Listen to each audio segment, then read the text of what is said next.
വെണ്ടയ്ക്ക ആദ്യം എണ്ണയിലിട്ട് വഴറ്റിയിട്ടോ.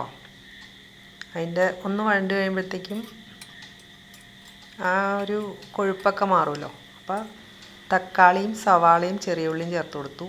നല്ലോണം ഒന്ന് വഴറ്റി അതിലേക്ക് മഞ്ഞൾപ്പൊടി, മുളക് പൊടി, കായപ്പൊടി എല്ലാം കൂടി ചേർത്ത്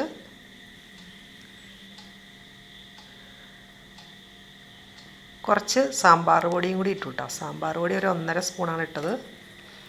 എല്ലാം കൂടി മിക്സ് ചെയ്ത്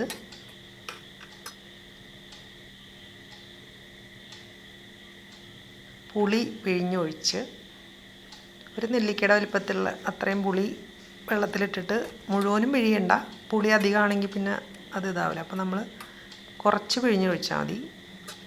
എല്ലാം കൂടി നല്ലോണം മിക്സ് ചെയ്തിട്ട് ഉപ്പ് നേരത്തെ ഇട്ടിട്ടുണ്ടായിരുന്നു. 2 ഗ്ലാസ് തിളച്ച വെള്ളമാണ് കേട്ടോ ഒഴിച്ച് കൊടുക്കുന്നത്. പച്ചവെള്ളം ഒഴിച്ചാൽ ഒരു പച്ചപ്പ് ടേസ്റ്റ് വരും. അപ്പോൾ തിളച്ച വെള്ളമാണ് ഒഴിച്ച് കൊടുക്കുന്നത്.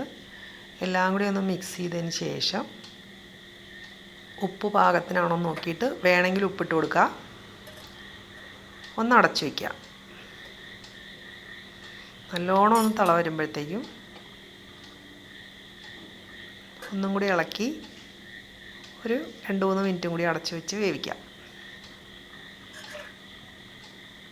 ഈ സമയത്ത് നമ്മളൊരു 1/4 ടീസ്പൂണാണ് കേട്ടോ ശർക്കരയുടെ പൊടി ഇട്ട് കൊടുക്കുന്നുണ്ട്. നല്ലോണം ഒന്ന് മിക്സ് ചെയ്തതിന് ശേഷം തിളപ്പിച്ച് മാറ്റി വയ്ക്കാം. കടുകിട്ട് പൊട്ടാനായിട്ടുള്ള എണ്ണ ഒഴിച്ചു. കടുകിട്ടു, ഉലുവിട്ടു, 2 വറ്റൽമുളക്,